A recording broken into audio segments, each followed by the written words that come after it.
Bonsoir à tous et à toutes. J'ai intitulé cette conférence de la céramique chinoise à l'identification du Lingzhe comme Ganoderma lucidum. Nous allons articuler ce plan suivant 8 rubriques. L'historique qui va donc passer par l'Antiquité, puis un descriptif mycologique, la composition et les principes actifs, les propriétés du Ganoderma, les différentes préparations, les usages ethnomycologiques, la culture et les dernières recherches. Il apparaît depuis 4 millénaires dans l'herbier de Shennong dont il ne reste aucune trace si ce n'est un empilement de compilations. Très vénéré en Asie, il porte le nom de Lingzhe en Chine, Reishi au Japon, Lingxi en Corée et on le retrouve aussi au Vietnam et au Laos. Ce qui nous intéresse aujourd'hui, c'est de vérifier que ces qualités passent de l'empirisme de cette époque à nos recherches scientifiques actuelles qui vérifient et confirment toutes ces propriétés thérapeutiques, que nous puissions que constater sa longévité dans les usages jusqu'à nos jours. Alors, il est représenté dans l'iconographie extrême-orientale sous différentes formes, estampes, jade, flacons de parfum, céramique, vaisselle. Et donc là, nous avons une planche de ces symboles, mais on va voir par la suite qu'elle est parfois encore plus épurée.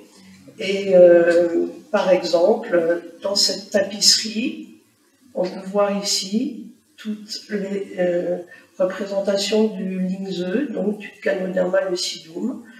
Ensuite, là, il est carrément sous forme d'objet, qui est un sceptre, et on va avoir ce type de représentation sous plusieurs formes. Ici, nous l'avons ici même. Ensuite, là, carrément sous la forme d'un vase, 17e, et qui fait à peu près 20 cm de haut. Et là, plus difficile, bien que ce soit annoncé dans la frise extérieure, moi je le vois partout. Partout, là, vous voyez. Et ça, c'est joli. C'est un étui en bois de serre japonais. Je l'ai mis face à face, tiré de Drouot, où j'ai pris une photo directement sur mon ordinateur, mais c'était en passant comme ça, vite fait, mais c'est joli, et ça pareil, on a la taille, on a même le prix, là. Donc c'est 19e. Nous allons passer au descriptif mycologique en commençant par la première identification qui a été faite en 1781 par Curtis. On a, avec François, retrouvé le texte qui est en latin et en anglais ici. Puis en 1821, il est transféré dans le genre Polyporus alors qu'il avait été identifié comme Boletus par Fries. Et finalement, sa classification définitive est faite en 1881 par Karsten, qui le place dans le genre Ganoderma, d'où Ganoderma lucidum, Gano qui veut dire poli, en parlant de surface, et derma, bien sûr, la peau. Je pense que tout le monde le connaît.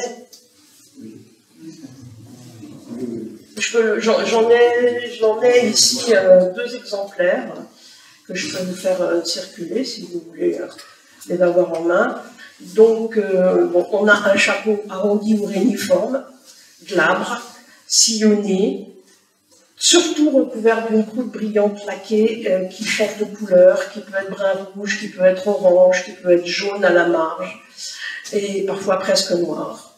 Un pied vertical tortueux, rarement court, parfois un chapeau sessile, un pied latéral, excentrique, couvert d'une croûte toujours vernissée comme le chapeau.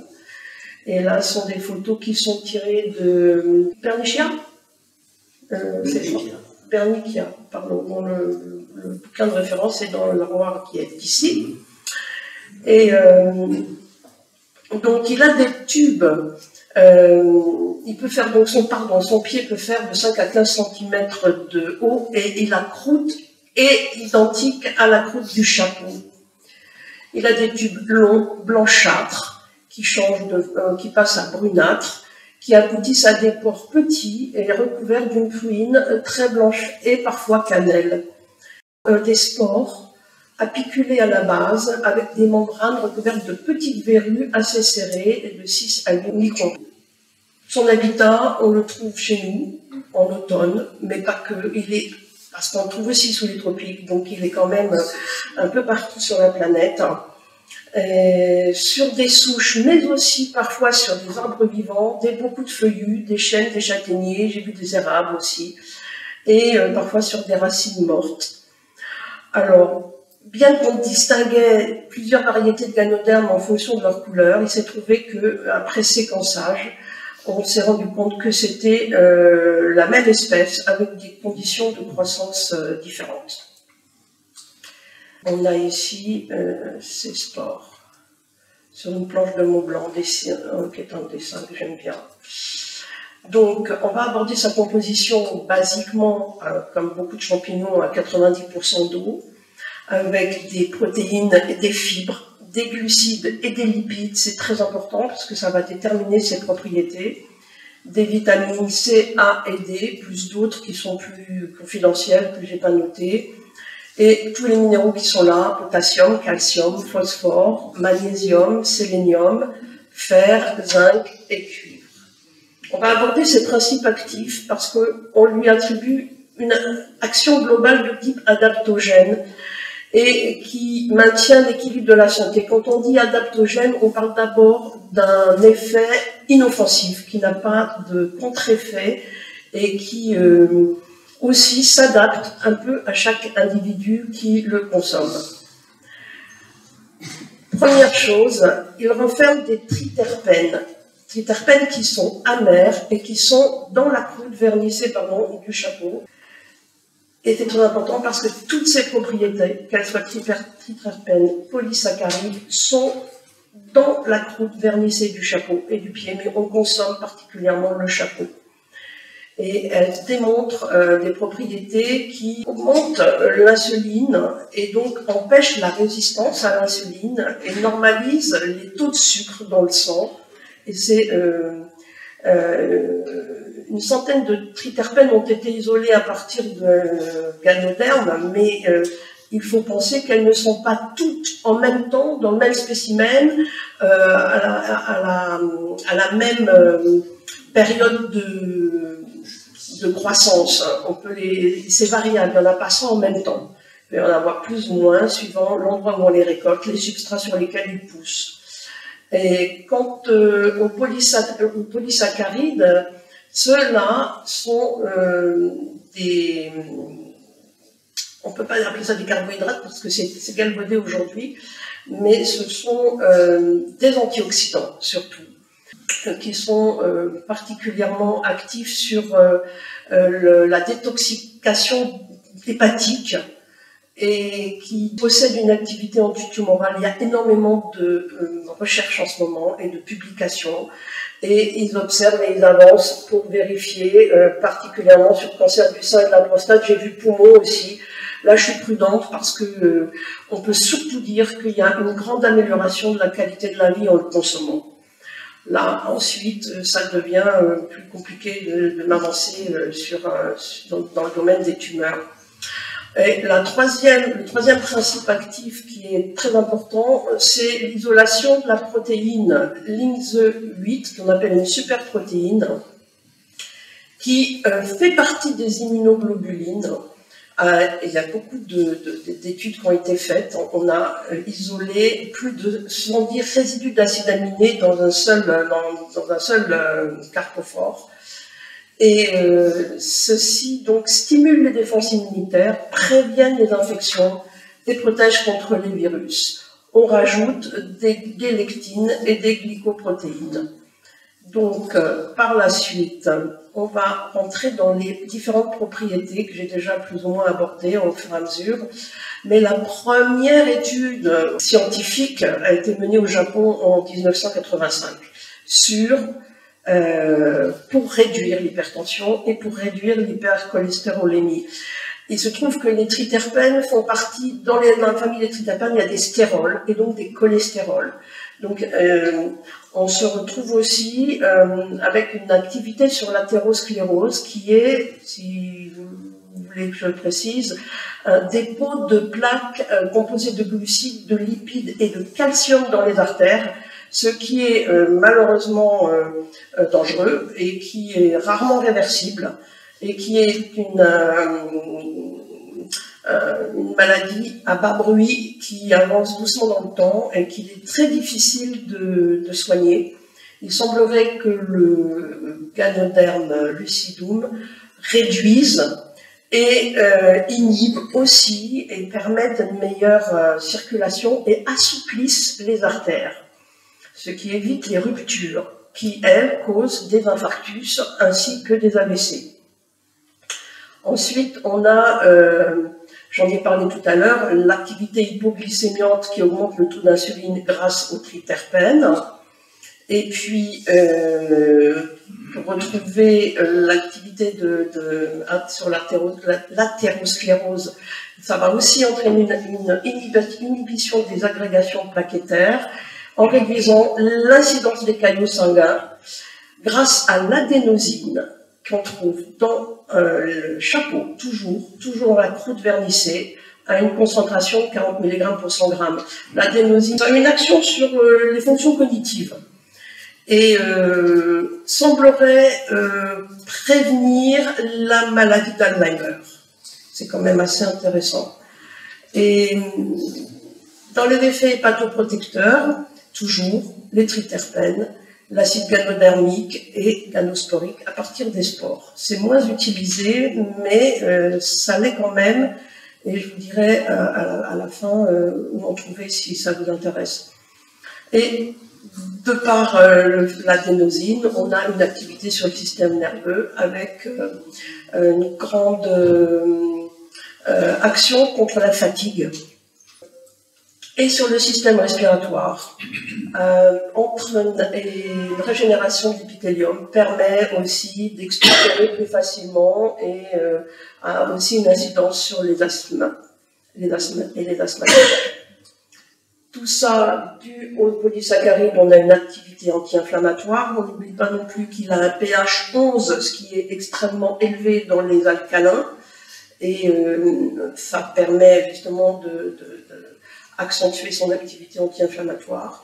Il a un effet radioprotecteur, il est conseillé d'en boire un petit verre avant d'aller faire passer un scanner, par exemple, peut servir. Et il élimine les radicaux libres et donc améliore les fonctions d'élimination des déchets.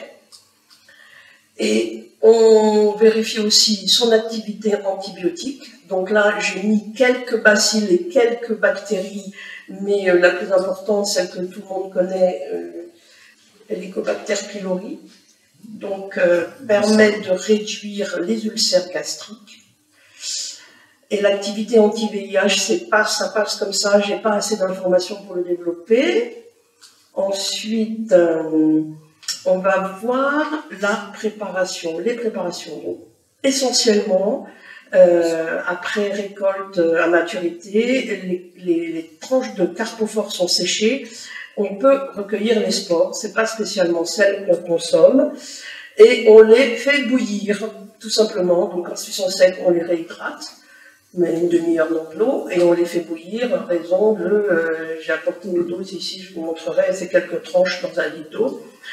Et puis, on peut les boire froides, on peut les boire tièdes. Le goût est dégueulasse, c'est amer, dû justement aux triterpènes qui sont contenus dans la croûte du chapeau. Et simplement, en rajoutant de l'eau, on peut atténuer cette amertume. Il est parfois consommé sous voie orale sous forme de poudre, mais pas chez les Chinois. Il faut qu'il soit mélangé à des plantes. Et c'est plutôt sous forme de tisane qu'il est consommé. Et on le vend au poids dans les pharmacies, au Japon et en Chine. Et sur les marchés, avec les légumes, en Corée, au Vietnam et dans de nombreux pays asiatiques. Il est très connu. Alors là, nous allons aborder la toxicologie et les effets secondaires. Bien sûr qu'on a essayé de comprendre s'il avait une toxicité, et bien, à haute dose, très haute dose sur des souris lapins rats, ils ont juste dormi, étaient inactifs, mais aucune anomalie n'a été détectée sur leur croissance et leur électrocardiogramme, ni dans les analyses biochimiques. Pour l'effet antitenseur, donc hypotenseur précisément du ganoderme, après 240 mg de poudre lyophilisée, 6 mois il faut en moyenne entre 4 et 6 mois pour avoir vraiment des effets conséquents sur faire baisser le cholestérol et baisser la tension. Mais il n'y a aucune incidence sur les bilans hématologiques. Donc, absence totale d'effets indésirables. Et la seule chose qu'il faut noter, bon là, le site Passeport Santé le précise parce qu'ils prennent des précautions et c'est normal, en cas d'hypotension artérielle, ça veut dire que si quelqu'un prend un médicament, un hypotenseur, il ne faut peut-être pas le conjuguer avec le ganoderme, de même que couplé avec des anticoagulants. Soit on prend l'un, soit on prend l'autre. Mais prendre les deux ensemble, on n'a pas assez de recul pour savoir si c'est compatible. Donc, par précaution, il ne vaut mieux pas les mélanger. On signale de rares effets désirables que j'ai pas constatés. Bouche, gorge, voie nasale, bon, démangeaisons, saignement de nez, diarrhée. Bon, mis à part la diarrhée qui est normale qu'il y ait une petite diarrhée pour nettoyage, mais ça ne dure pas. Quoi. Ça, 24 heures et c'est fini. Donc, on va aborder ce que j'appelle les usages ethnomycologiques qui sont intéressants parce qu'en fait, c'est un champignon qui est très connu en Afrique de l'Ouest aussi, au Sénégal, au Mali, au Burkina Faso, entre autres, mais beaucoup plus que ça aussi. Et là, ce sont des références qui sont vérifiées, mais je pense qu'on peut aller à d'autres pays. Je pense au Ghana. Il est utilisé en fumigation contre les troubles mentaux, les maladies cardiaques et les maux de tête. Et des décoctions des cendres servent à soigner l'épilepsie. On peut projeter des fragments de champignons sur des braises pour soigner les vertiges. Là, c'est plus drôle et plus ésotérique. Pour éloigner les mauvais esprits, brûler avec des excréments d'âne, en passant.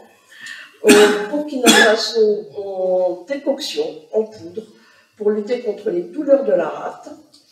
Et on passe aux États-Unis où ils font énormément de préparation de compléments alimentaires pour soigner la perte des cheveux, par exemple. C'est utilisé beaucoup en cosmétique aussi. En Chine, on peut l'associer au ginseng et on peut le trouver seul sous forme de teinture ou de pilule ou de sirop. Et utilisé, comme je le disais, dans des préparations cosmétiques pour le bain, la peau et la pousse des cheveux. Ça a l'air d'être très en recherche. Il y a des études très récentes qui datent de 2-3 mois sur contrer les calvities. Donc son imputrescibilité lui confère un rôle décoratif dans les compositions florales. Au sujet de l'imputrescibilité, j'ai un exemplaire ici que je vous ai apporté qui a un peu perdu ses plumes, mais je l'ai récolté il y a 50 ans. 50 ans, et à part quelques usures sur les contours, il est intact. Et je suppose que son imputrescibilité correspond à sa réputation de longévité. Et donc, en dehors des compositions florales au Japon, on a aussi, dans la région de Kyoto, je crois qu'on a quelqu'un de Kyoto dans l'assistance, n'est-ce pas? Et on le pend au-dessus des portes d'entrée comme porte-bonheur, et il a un nom, Kadote Take. Coucou. C'est ça? Qu'on appelle champignon du départ.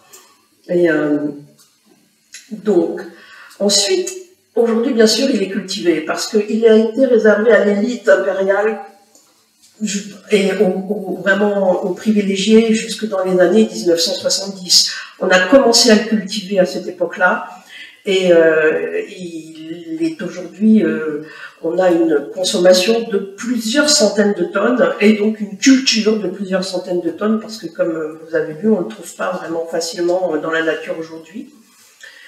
Et donc c'est pas négligeable du tout. Bon, ça revient pas aux 10 millions de tonnes de shiitake, mais c'est quand même assez conséquent. Donc il y a un très bon site belge, peut-être qu'il y en a un français, je n'ai pas trouvé. Donc voilà la référence qui vend des substrats sous forme de chenilles de bois. Et on précise que la paille ne convient pas pour sa culture parce qu'elle n'est pas assez riche en carbone. Et pour le faire pousser, il nous faut une souche de champignons, donc un mycélium compacté avec de la sciure et des sucres, comme du jus de carotte ou de betterave, et compacté sous forme de chenilles, comme des chenilles d'ébéniste, des petites chenilles de bois de 5 à 7 cm de long, et qui sont donc ensemencées de spores, qu'on introduit dans la souche qui a été creusée de trous de 6 à 7 cm de profondeur. Donc des souches de feuillus frais, maximum âgées de 2-3 mois, et petites opercules qu'on rebouche avec ou de la cire ou de l'argile. A priori, je préférerais de l'argile parce que c'est moins dur à percer par la suite, mais bon. Et il faut le maintenir à l'humidité. Donc l'arroser si c'est trop sec. Si on le fait pousser en extérieur, ne pas le poser directement sur le sol, avec une température idéale de 20 à 27 degrés. Et la récolte se fait au bout de 3-4 mois. J'aurais dû vous glisser quelques photos de ganodermes tout frais qui poussent, comme c'est assez brillant, c'est assez joli. Et je vais aborder le dernier chapitre au sujet des dernières recherches qui sont très intéressantes dans les mycomatériaux. Donc là, c'est pas que le Ganoderm lucidum qu'on peut aborder, mais beaucoup de polypores qui, on est encore au stade expérimental, mais on avance. Et bien sûr, je l'ai précisé entre parenthèses que dans l'usage le plus préhistorique est celui de la madouvier pour allumer le feu. Et depuis une vingtaine d'années, depuis les années 2000, voilà, on utilise les mycéliums, des saprophytes, essentiellement des polypores, pour fabriquer 3 familles de matériaux. L'emballage, comparable au plastique, donc c'est vraiment le mycélium qui a cette propriété de renforcer. Dans le bâtiment, on s'en sert en isolation phonique et thermique, donc il va s'enrouler en fait sur des structures dont j'ai pas tous les détails, mais ça peut être du carton, ça peut être du chanvre, ça peut servir de textile, et on en fait même du mobilier, et on fait du cuir avec. Et donc c'est léger, ininflammable et imperméable. Et c'est très intéressant parce que c'est très prometteur. Et la deuxième zone de recherche se situe dans la partie fourgon-remédiation qui, à part le compost que tout le monde connaît, permet de dépolluer les milieux eau, air, sol, et de développer des technologies environnementales. Et les mycéliums du Ganoderm sur un substrat réduit les concentrations d'antibiotiques dans les eaux, on s'en sert de filtrage. Les sols contaminés aux métaux lourds, avec des ensemencements directs, donc dans ces cas-là, il est clair qu'on ne va pas consommer le champignon par la suite. Et les recherches sont permanentes et les publications sur le site de ResearchGate, que je pense que vous connaissez tous, sont vraiment prolifiques. Il y en a tous les jours. Beaucoup viennent d'Asie, mais j'en ai vu d'Afrique du Sud, j'en ai vu du Pakistan, mais j'en vois pas d'Europe, c'est dommage. Donc, il possède des qualités exceptionnelles pour faire face aux défis environnementaux et sa longévité traverse les siècles. Et allons-nous adhérer à ses pouvoirs d'immortalité? J'en suis pas sûre, mais il était la nourriture des taoïstes, et alors qu'il est si bien entretenu en Asie et qu'il est annoncé comme non comestible dans nos ouvrages européens pour sa consistance subéreuse. Et voilà ma bibliographie de référence. Il y a trois livres qui sont de la bibliothèque ici, et d'autres qui sont de research. Je vous remercie pour votre attention, en espérant que cet exposé va lui redonner ses lettres de noblesse.